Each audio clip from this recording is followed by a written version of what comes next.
Bismillahirrahmanirrahim. Assalamualaikum warahmatullahi wabarakatuh. Selamat sore teman-teman. Semoga kita semua dalam keadaan sehat walafiat. Amin. Dan tak lupa saya ucapkan terima kasih kepada dosen yang kita terhormat, yaitu Bapak Rohman Agus Jatika, yang telah mempersilahkan kami untuk menyampaikan materi yang akan membahas tentang perilaku individu dan pengaruhnya terhadap organisasi.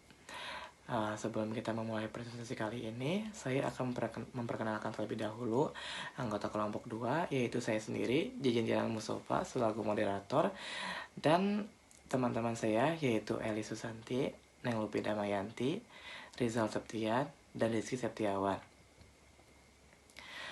Untuk materi yang pertama, yaitu tentang teori kepribadian yang akan disampaikan dan dijelaskan oleh Saudara Rizal. Untuk waktu, saya persilahkan. Baik, terima kasih kepada Kang Jejen atas waktunya. Di sini saya akan menjelaskan mengenai teori kepribadian. Teori kepribadian itu merupakan salah satu cabang dari ilmu psikologi. Sesuai dengan namanya, teori ilmu psikologi kepribadian itu dikhususkan untuk mempelajari kepribadian suatu individu dengan menggunakan cara dan berbagai jenis pendekatan. Di sisi lain, psikologi kepribadian juga merupakan sebuah disiplin ilmu yang mempelajari semua hal tentang kepribadian manusia melalui sikap, sifat, dan tingkah laku sehari-hari yang menjadi ciri khas seseorang tersebut. Sedangkan kepribadian adalah salah satu bagian atau ciri khas yang istimewa dan sangat penting bagi kehidupan manusia. Slide selanjutnya ada mengenai jenis-jenis teori kepribadian. Yang pertama ada teori Freud. Teori Freud ini merupakan teori yang menyatakan bahwa kebutuhan yang tidak disadari atau dorongan dari dalam diri manusia itu sendiri yang menyebabkan timbulnya dorongan-dorongan biologis dan fisiologis seperti rasa lapar dan haus, dan juga dorongan seksual dan kebutuhan biologis lainnya. Di dalam teori Freud ini terdapat 3 unsur, yakni unsur id, unsur superego, dan unsur ego. Unsur id sendiri merupakan unsur yang ada dalam diri manusia sejak ia lahir. Lalu ada superego yang merupakan sifat manusia yang tunduk dan patuh terhadap norma-norma, aturan, etika, dan juga nilai-nilai yang ada di masyarakat. Sedangkan unsur ego merupakan unsur yang bisa disadari dan dikontrol oleh manusia yang merupakan penengah antara unsur id dan unsur superego. Lalu ada teori Neo-Freud. Teori Neo-Freud ini merupakan teori kombinasi antara sosial dan psikologi. Teori ini menekankan bahwa manusia berusaha untuk memenuhi apa yang dibutuhkan masyarakat, dan masyarakat membantu individu dalam memenuhi kebutuhan dan tujuannya. Teori Neo-Freud menyatakan bahwa hubungan sosial adalah faktor dominan dalam pembentukan dan pengembangan kepribadian manusia.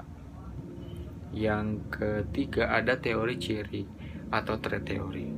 Teori ciri ini mengklasifikasikan manusia ke dalam karakteristik atau sifat cirinya yang paling menonjol gitu. Yang keempat juga, teori ciri ini didefinisikan bahwa setiap individu itu memiliki ciri khas masing-masing yang tidak akan sama, tentunya dapat dibedakan, yang bersifat relatif, abadi, di mana setiap individu itu berbeda dari yang lainnya. Yang keempat ada teori konsep diri.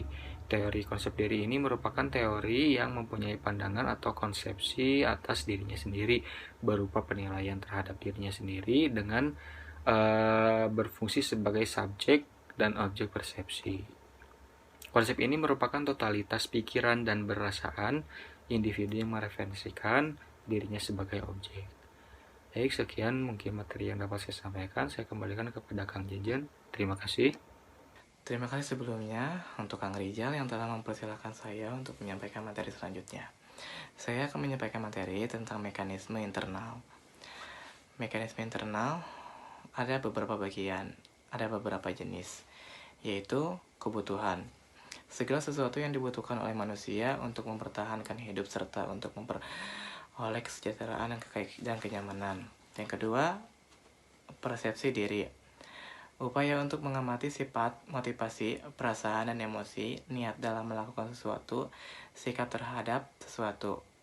Yang ketiga, kognisi. Keyakinan seseorang dari proses berpikir tentang seseorang atau sesuatu untuk memperoleh pengetahuan melalui aktivitas mengingat, menganalisis, memahami, menilai, dan berbahasa. Yang keempat, motif. Dorongan yang menggerakkan seseorang bertingkah laku dikarenakan adanya kebutuhan yang ingin dipenuhi. Yang terakhir adalah sifat, yaitu rupa dan keadaan yang kelihatan seperti tanda lahir, ciri khas seperti perawakan, dasar watak seperti bawaan lahir. Untuk materi selanjutnya akan disampaikan oleh Neng Lupi Damayanti. Terima kasih. Terima kasih Kang Jejen atas penjelasannya. Di sini saya Neng Lupi Damayanti dengan NPM 20262011286 akan menjelaskan mengenai perilaku individu.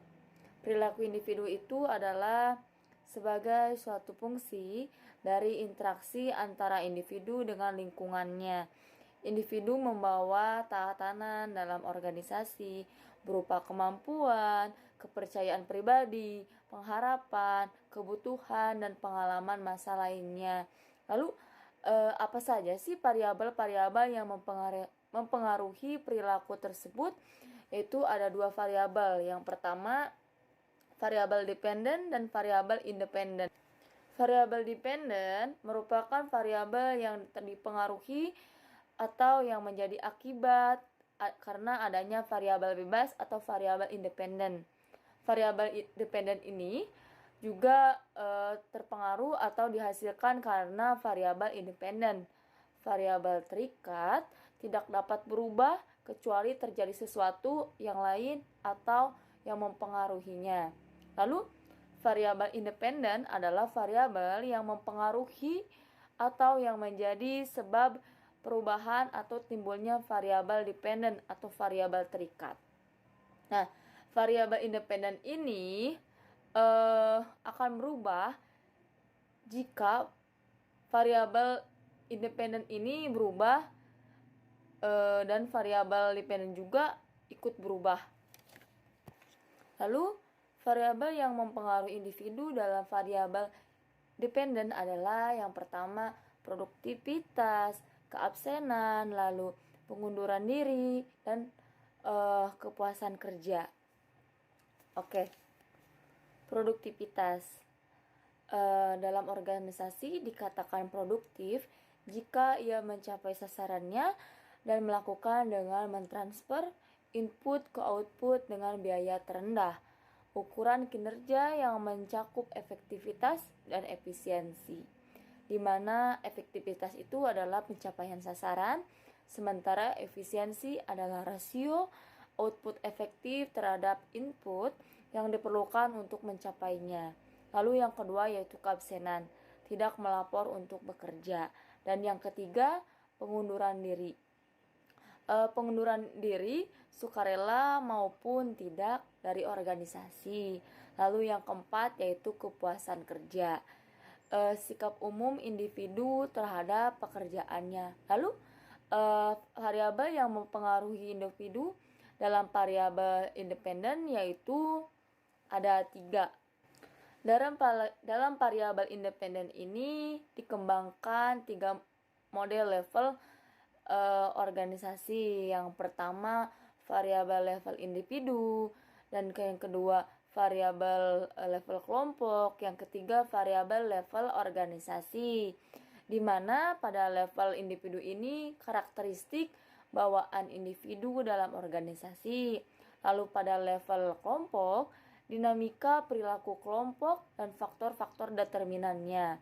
Dan yang ketiga, dalam level organisasi, faktor-faktor organisasional yang mempengaruhi perilaku. Dalam variabel-variabel level individu yaitu ada usia, status perkawinan, jenis kelamin, masa kerja, lalu ada ciri biografis, kepribadian dan emosi, nilai, sikap, kemampuan, persepsi, motivasi, dan lain-lain.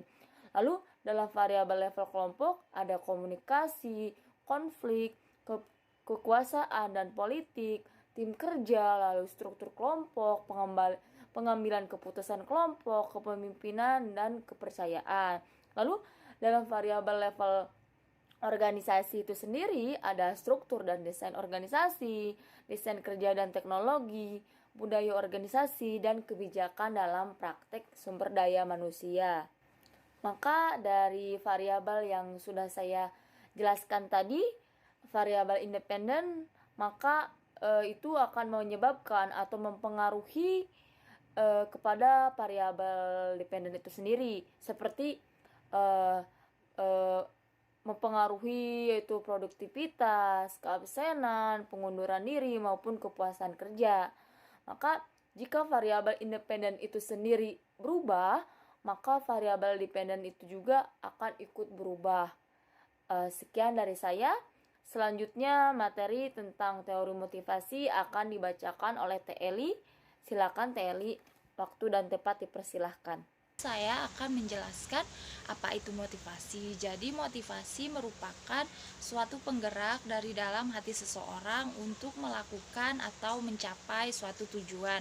Motivasi juga bisa dikatakan sebagai rencana atau keinginan untuk menuju kesuksesan dan menghindari kegagalan hidup.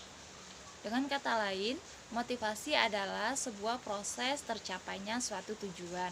Menurut saya, motivasi bisa diibaratkan sebagai modal dasar. Jadi seseorang yang mempunyai motivasi berarti ia mempunyai modal dasar untuk memperoleh kesuksesan dalam kehidupannya. Nah, dalam dunia kerja, motivasi juga bisa diperoleh dari pengaruh pemimpin. Pemimpin yang baik harus bisa memberikan pengaruh positif dan memperkuat motivasi karyawan dalam bekerja. Sebenarnya, setiap orang itu bisa menjadi pemimpin, namun dalam lingkup yang kecil ataupun yang luas. Ada teori motivasi yang menjelaskan mengenai perbedaan pemimpin dan bukan pemimpin, yaitu teori perilaku menurut MC Gregor dalam bukunya The Human Side Enterprise. Jadi dalam teori ini menjelaskan bahwa suatu perilaku tertentu dapat membedakan pemimpin dan bukan pemimpin pada diri seseorang. Dalam teori ini menjelaskan ada dua jenis pandangan terhadap sifat seseorang, yaitu teori X dan Y. Oke, kita bahas mengenai teori X. Teori X kita misalkan sebagai Mr. A. Jadi si Mr. A ini mempunyai sifat-sifat antara lain tidak menyukai bekerja, maksudnya dia hanya bekerja sesuai perintah dan tanpa ada keinginan untuk grow atau giving feedback yang lebih kepada perusahaan. Kedua, dia tidak menyukai kemauan ambisi untuk bertanggung jawab dan lebih menyukai diarahkan atau diperintah. Jadi maksudnya si Mr. A ini bekerja hanya sesuai perintah tanpa mau mengambil resiko untuk membantu atau mengerjakan tugas yang lain. Selanjutnya, mempunyai kemampuan yang kecil untuk berkreasi mengatasi masalah-masalah organisasi. Jadi maksudnya dia bisa dikatakan pasif dalam lingkungannya karena tidak berkontribusi dalam organisasinya baik terhadap masalah-masalah yang terjadi. Selanjutnya, dia hanya membutuhkan motivasi fisiologis dan keamanan saja, dan dia juga harus diawasi secara ketat dan sering dipaksa untuk mencapai tujuan organisasi. Nah, kita bandingkan dengan teori Y. Teori Y ini kita misalkan dengan Mr. B. Jadi Mr. B ini mempunyai sifat pertama, rata-rata kondisi manusia dalam kondisi layak, belajar tidak hanya untuk menerima tapi mencari tanggung jawab. Maksudnya si Mr. B ini bekerja bukan hanya berfokus pada perintah tapi juga ikut berpartisipasi dalam pemecahan masalah. Selanjutnya, dia penghargaan yang berhubungan dengan prestasi merupakan tujuannya. Maksudnya si Mr. B ini bekerja bukan hanya sesuai perintah dan menerima gaji saja, jadi dia juga mengejar prestasi kerja seperti kenaikan pangkat, ataupun misalnya gelar karyawan teladan dan terajin.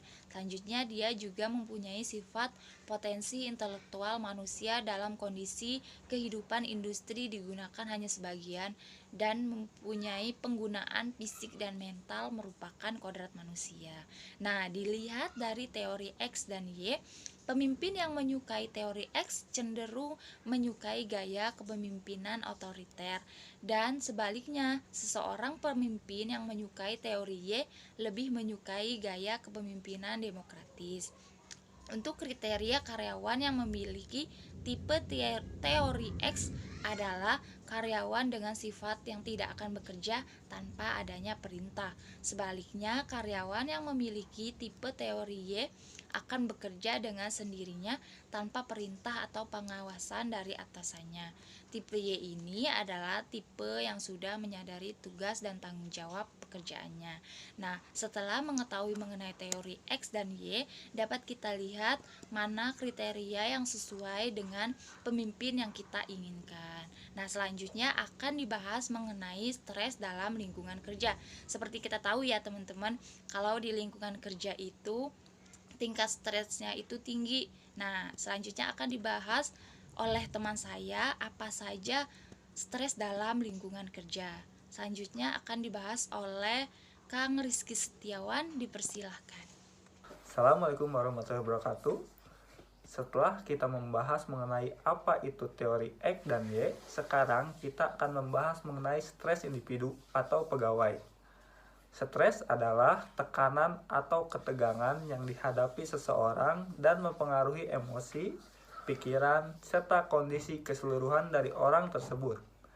Faktor pemicu stres disebut stresor, dan stresor dibagi menjadi dua. Antara lain, yang pertama adalah stressor on the job, yaitu dari dalam lingkungan pekerjaan, yang isinya yaitu A. Beban kerja berlebih atau overload, B. Desakan waktu atau deadline, C. Kualitas pembimbing yang rendah atau low supervise, D. Iklim politis tidak aman atau low comfort, E. Umpan balik kerja rendah atau low feedback, F. Wewenang tidak memadai atau low authority, G. Ketidakjelasan peranan atau role ambigu, H. Frustasi atau putus asa, I. Konflik antar pribadi atau kelompok, J. Perbedaan nilai individu dan organisasi, dan yang terakhir adalah K. Perubahan situasi kantor yang mengejutkan.